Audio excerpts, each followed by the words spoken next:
Okay, 2.31, we are asked to show that the Dirac delta function can be thought of as a limiting case of a finite potential well, where the height of the well goes to infinity and the width goes to 0. Additionally, we're asked to show that the delta function well functions as a quote-unquote weak potential, in that even though it technically has a height of infinity, the fact that its width is 0 effectively causes the z0 constant to go to 0, which sort of seems to suggest that it's actually a shallow, narrow well instead of sort of an infinitely deep one, which is what we would expect from a Dirac delta. So it sort of goes against our expectation of what type of well it actually is. After that, we want to determine the bound state energy for the delta function potential via the finite square well functions. And then we want to check that the resulting answer is identical with sort of the wave function and energies we derived back in section 2.5 for the actual Dirac delta. So immediately, let's start by writing out the Dirac delta potential. So for a Dirac delta, V is defined as negative alpha Dirac delta of x, where Dirac delta is a piecewise that equals 0 when x doesn't equal 0, and infinity when x equals infinity, or when x does equal 0. So our goal is then to obtain the resulting bound state wave functions by treating the delta well sort of as the limiting case of a finite well. So as a reference, back in 2.5, we found that the wave function for a delta well is equal to the square root of m times alpha divided by h bar times e to the power of negative m alpha magnitude x divided by h bar squared, and the resulting energy of a delta well is equal to E is equal to negative m alpha squared over 2 h bar squared. And just to emphasize that these are delta well wave functions and energies, I'm going to add a subscript d under each of these. So our goal is to look at the finite well, and we want to treat it in the limiting case of a delta well, and we want to obtain these values of the wave function and the energy via the formulas we've been deriving and using for the finite square well. So first off, we want to prove that the delta function well is quote-unquote weak. So that implies that z0 goes to 0. As you already know, when z0 goes to 0, the resulting wave function sort of reduces to a single solution, assuming that the wave function is odd. Assuming that the wave function is even. If the wave function is odd, then when z0 goes down to 0, there's no solution at all. Whereas for even ones, there's always at least one guaranteed wave function, as long as the z0 term doesn't go completely to 0. So automatically, I know that I should be assuming that the wave function is even. So I'm going to say for a finite well, we have psi of x is equal to the integral, or not the integral, the piecewise f e to the negative kx when x is greater than a, d cosine lx when x is between 0 and positive a. Remember that this middle term here is actually equal to d cosine lx plus c sine lx, but since we're assuming that psi of x is even, since we want the weak well case where there's one guaranteed solution, we're assuming that everything's even. So because of that, we're getting rid of the c sine lx and only having d cosine lx. Finally, we have psi of negative x, which is going to be symmetrical about x equals 0 when x is negative. So at this point, we want to find the wave function and we want to find the energy. So the wave function is the easy one, because what happens? So this is a finite well with walls at x equals negative a and x equals positive a. So if we have a finite well, what's going to happen when the well goes to sort of width of 0, where negative a and a, let's do plus minus a. Easier to do it this way. When plus minus a approaches 0, what's going to happen is that this middle term here sort of disappears, because what we're going to get is going to be sort of psi of x in the limit that a goes to 0 sort of approaches another piecewise, which is just f e to the negative kx when x is greater than 0, and then the mirror of that, which is going to be f e to the positive kx when x is less than 0. So this is literally just the piecewise we set up in 2.5. So the solution to this is automatically just square root m alpha over h bar e to the negative m alpha magnitude x divided by h bar squared. This is the definition of this piecewise. If you go back to 2.5 and you analyze, or you just rewatch the deriving process, we have this exact sort of piecewise, and this goes directly to the resulting wave function. So the wave function is easy. The energies are a little harder, and that's what we're going to actually focus most of our energy on. Okay, now that we have the actual wave function, let's move on to trying to find the energy. So this is the harder one because we're going to have to plug into the transcendental, and there's a few complications here that we're going to have to deal with. So let's start with the transcendental. So to find the energy, we use the same equation that we've used before for even finite wells, which is tangent of z is equal to square root of z naught over z squared subtracted by 1. And then we have the following definitions of z being equal to LA, L being equal to the square root of 2m e plus v naught over h bar, and then z naught being equal to a over h bar times the square root of 2m v naught. So we have a few things we want to do. The first thing is we want to show that the delta function well is a quote-unquote weak potential, even though it's infinitely deep, in the case that, in the sense that z naught goes to 0. So the first thing we want to prove is that z naught does in fact go to 0 in the limiting case of a delta well. So there's a few problems here, well, there are multiple problems here. So let's start by addressing those. So first off, what happens in the limiting case of an infinite well? So the two variables of interest here are a and v naught, because this represents sort of the half width of our well, and this represents the depth of our well. So in the case of a delta well, what happens is a is going to go to 0 because it becomes infinitely narrow, and v naught is going to go to infinity because it becomes infinitely deep. So if we tried to plug this in directly, what's going to happen is in the limit of delta well, let's label it as a Dirac delta. In the limit of a delta well, z naught is going to equal 0 over h bar times square root of 2m times infinity. This is 0 times infinity, which obviously this doesn't mean anything. So we've encountered a problem immediately, which is that we have 0 times infinity, which is undefined. The reason why this happens is because we sort of had this definition of, or earlier in the section, when we're actually deriving the finite potential well in 2.6, what we found is that as z naught goes to 0, what's going to happen is that for even functions, there's always going to be at least one valid solution, which is why we're using even functions. And for odd functions, after a certain point, there's no valid solutions. So we don't care about the odd functions, we care about the even ones. The point is that as long as we don't actually reach z naught equals 0, there is going to be a valid solution. If you go back and look at that graph, or if you graph the result for yourself for that transcendental, what you're going to see is that as z naught gets closer and closer to 0, there's always going to be a valid solution. But the moment z naught actually hits 0, that's when the well just disappears. You know, physically that represents the well just becoming nothing.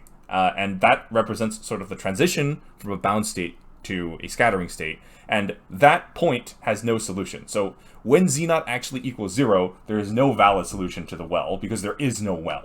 So we can't actually do a limit expression here, because in the limit of this going to that, what's going to happen is that we don't have a valid answer. There's no valid energy, there's no valid wave function, because there's no well in the first place in the case where z naught is actually 0. Instead, what we have to do is we have to look at what happens when z naught gets infinitely close to 0. So to do that, we have to characterize a and v naught as functions of some arbitrary variable. And we need the function of a and the function of v naught to go to 0 and infinity respectively. Now, the simplest way to do this is to define it as, let's call this arbitrary variable epsilon. The simplest way to do this is define v of epsilon to equal 1 over epsilon, and we can define a of epsilon to equal epsilon. And we can take the limit as epsilon goes to 0. Because if epsilon goes to 0, then v of epsilon is going to go to infinity as required, and a of epsilon is going to go to 0 as required. And what we can do is we can substitute these back into our transcendental up here, along with all of these constants and stuff, And we can look at what happens in the case of very small epsilon instead of directly substituting epsilon equals 0. And if we do that, and then we take if we do Taylor expansions and, disregard higher orders of epsilon that appear, then that will actually give us the correct answer. So that's what we're going to do. There is one additional subtlety here that we still haven't covered yet. And that subtlety has to do with sort of the definition of a delta well. Because what happens is that a delta well, by definition, has an area of 1.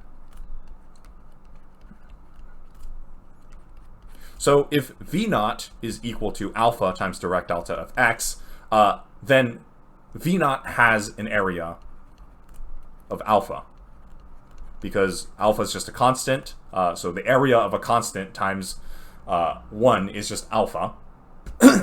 And if we look at here, the area of what we've defined here is 1 over epsilon times 2 epsilon, because remember, a of epsilon is the half width, so the full width is twice a. 1 over epsilon times 2 epsilon is 2. 2 is not equal to alpha, so we have to modify this slightly and include an alpha in here somewhere so that the product of v and 2a does in fact equal alpha. And to do that, hopefully you see this, we can say that v of epsilon is equal to alpha over epsilon to introduce the alpha term, and we can say that a of epsilon is equal to epsilon over 2. So this way, the height of the rectangle is alpha over epsilon, and the width of the rectangle is 2a, which is equal to just epsilon. So the total area is alpha over epsilon times epsilon, which is just alpha. So this actually does satisfy this condition. So this is actually the correct one. If we try to do this, it would give us an answer, but it wouldn't be entirely right. And the reason why it isn't right is because we didn't end up meeting this subtlety right here. So now that we have the actual correct one, let's plug this back in. So what we're going to get is, let's see, we have this expression here. So z is then equal to L times, and then we have a being epsilon over 2, so L times epsilon over 2, which is then going to equal epsilon over 2 times the square root of 2m e plus v0 over h bar. But remember, v0 is also a function now, so we want to replace v0 with alpha over epsilon, so this is equal to epsilon times the square root of 2m e plus alpha over epsilon, all divided by 2h bar. And then z0 is then going to equal a over h bar times the square, well, let's substitute these in actually. So a is going to be epsilon over 2, so this is epsilon over 2h bar times the square root of 2m and then alpha over epsilon. And if we want to simplify this a little bit, let's see, the 2's cancel, and this is going to give us 1 over h bar times the square root of m alpha epsilon divided by 2. And what we see here is that in the limit of epsilon going smaller, this does indeed approach 0. So this actually is correct. We have proven, therefore, the first part of this, which is to show that it is in fact a weak finite well, in the sense that z0 goes to 0 in the case where epsilon goes to 0. Our next goal is to actually get the values for the energy, and we're going to do that by plugging everything we have here into this transcendental and taking Taylor expressions, disregarding higher orders and all that stuff. And that is what we will do now. Okay, let's plug everything in. So we have, let's see, start with this. So we have tangent of epsilon over 2h bar times the square root of 2m over e plus alpha over epsilon. And this is going to equal the square root of, let's see, 1 over h bar times the square root of m alpha epsilon over 2 divided by z, which is going to be multiplied by 2h bar over epsilon square root 2m e plus alpha over epsilon. And we're squaring this, and we're subtracting by 1. Okay, let's see. There's ways to simplify this a little bit. So the square root of 2 immediately moves down, so this is going to be, let's see, No, you know what? Instead, it might be better if I just, yeah. Okay, so this is going to be 1 over h bar. I'm going to move the epsilon in, and this is going to become the square root of, at the bottom, we have a 2, because I'm taking this and I'm absorbing it into the square root. It becomes 4, and then we have me times epsilon, so this is going to be, the epsilon absorbs as epsilon squared, so m epsilon squared times e, plus m alpha, no, m times epsilon times alpha, because the epsilon squared cancels with one of the epsilons down below, and this is the left side taken care of, and then this is going to equal, on the right, we have, let's see, the h bars cancel, the 2 cancels to make a square root of 2 at the top here, the m cancels with the m here, the square root of 2 cancels with the square root of 2 here, then what we have left is, let's see, the epsilon cancels and makes a square root of epsilon down here. We have square root of alpha over, let's see, at the bottom it's going to be square root of epsilon times e plus alpha over epsilon. We're squaring this, and this is being subtracted by 1. If we square it, then all the square roots go to nothing. So tangent of 1 over h bar times the square root of m epsilon squared e plus m epsilon alpha, all divided by 2. Close this off, and then get rid of the square roots. We have alpha over, let's see, epsilon times e plus alpha over epsilon minus 1. This we can simplify a little bit further. What is this? We can say that this is square root alpha over epsilon e plus alpha minus 1, which can simplify even further. If I move the alpha down, this is going to be 1 over epsilon e over alpha plus 1, subtracted by 1. Yes. Okay, so our full expression is going to be tangent of 1 over h bar times the square root of m epsilon squared e plus m epsilon alpha, all divided by 2. And this is going to equal the square root of 1 over epsilon e over alpha plus 1 subtracted by 1.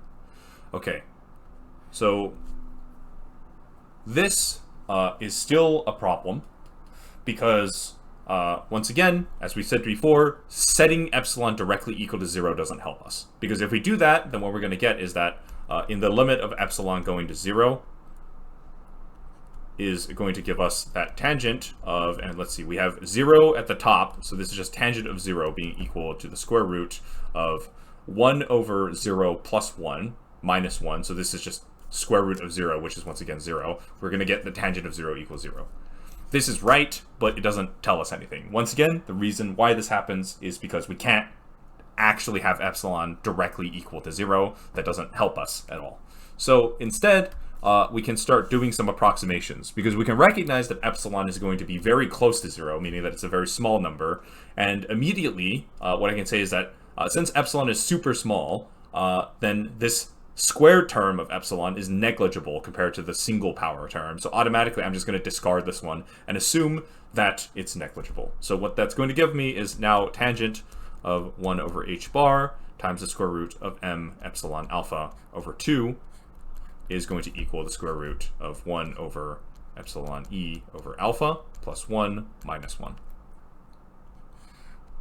So the next thing we can do here, because this is still a transcendental and it's not easy to solve, the next thing we can do here is that we can recognize that since epsilon is small, we can use small angle approximations, because under the case of a small angle, tangent of x is basically just equal to x, assuming that x is small.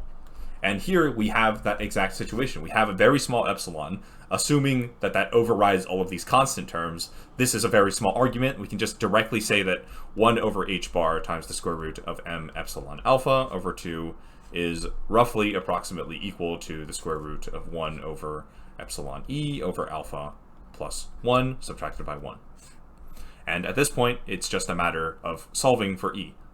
So then if we do this, let's see, we can start by squaring everything. So 1 over h bar squared times m epsilon alpha over 2 is roughly equal to 1 over epsilon e over alpha plus 1 minus 1.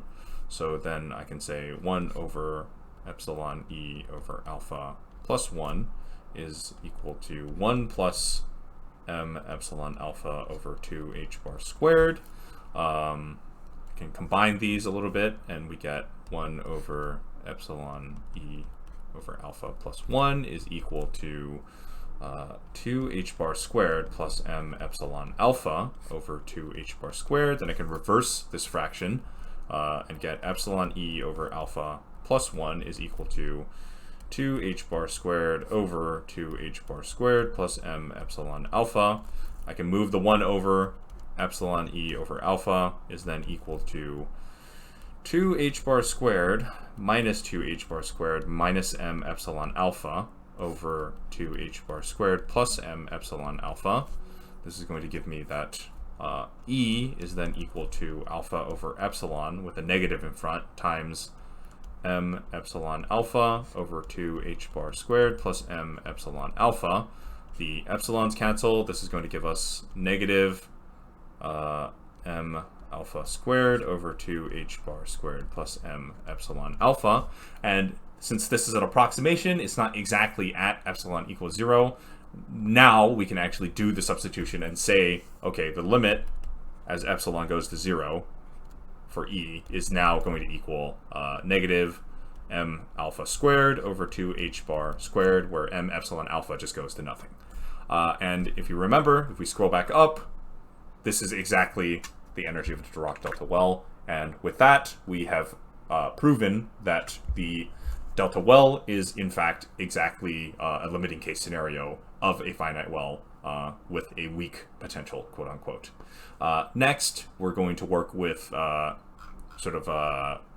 transmission coefficients, because the final part of this is to say that show that equation 2.172 reduces to 2.144 in the appropriate limit. So 2.172 is the transmission coefficient for the finite well. So the transmission coefficient for the finite well, I'm going to label it TF, in the textbook is labeled as the inverse, being equal to 1 plus 4e e plus v naught with v naught squared at the top multiplied by sine squared 2a over h bar times the square root of 2m times e plus v naught.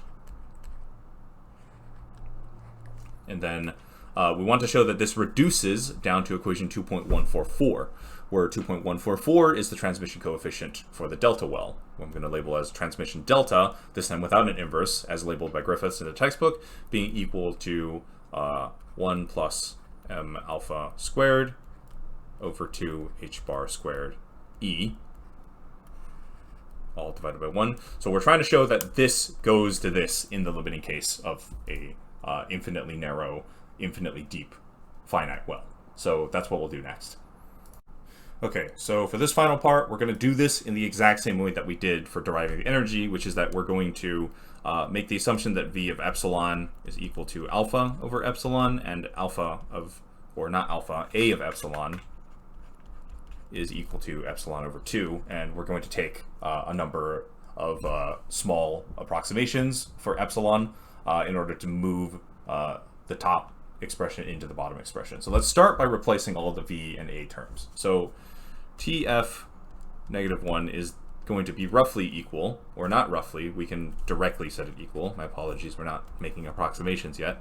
Let's see, 1 plus, and this is going to be alpha squared over 4e epsilon squared times e plus alpha over epsilon multiplied by sine squared times 2 epsilon over 2 h bar. So the 2's cancel out, so we just have epsilon over h bar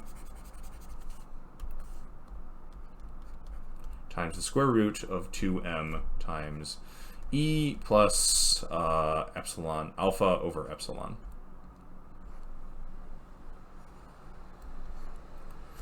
Okay, let's start plugging in some epsilon values. So this is going to equal 1 plus, let's see, alpha squared at the top, 4 epsilon squared e squared plus 4 alpha epsilon e, I believe. 4 e squared epsilon squared, 4 e alpha epsilon, yeah. And then sine squared, 1 over h bar. We're moving the epsilon in. This is 2m epsilon squared e plus 2m alpha epsilon. Do the same thing as before. Under very small epsilon, we can discard all of the second powers. This is going to be roughly equal to 1 plus alpha squared over 4 alpha epsilon e. Immediately cancel out one of the powers of alpha, cancel out the alpha at the bottom. Move the 4 closer. Multiplied by sine squared of 1 over h bar times the square root of 2m alpha epsilon. Next, we're going to do the same thing we've done before with the sine term, which is we're going to use small angle approximation. Sine squared of x is just equal to x squared under small x. So this is going to be roughly equal to 1 plus alpha over 4 epsilon e multiplied by 1 over h bar squared times 2m alpha e, or epsilon. So the epsilons cancel, the alphas make squared, the 2 cancels to make a 2 at the bottom, so this is going to equal 1 plus, let's see, alpha squared at the top, no, m alpha squared at the top over 2 h bar squared times e, I believe. 2 h bar squared e at the bottom, alpha squared times m at the top, yes. And then let's combine this, and it's going to give us 2 h bar squared e plus m alpha squared over 2 h bar squared e. Then if we flip this, then t for the finite is going to be 2 h bar squared e plus m alpha squared over 2 h bar squared e. Then we once again we're trying to set this equal to the delta well transmission coefficient, which is 1 over 1 plus m alpha squared over 2 h bar squared e. So what we're going to do is we're going to divide the top and bottom by 2 h bar squared e. So tf is going to equal 1 over 1 plus m alpha squared over 2 h bar squared e, where what I've done is I've multiplied by 1 over 2 h bar squared e over 1 over 2 h bar squared e. So then, if we look at this, this is an exact match. We've proven that the transmission coefficients also reduce correctly, and with that, we are done with this problem.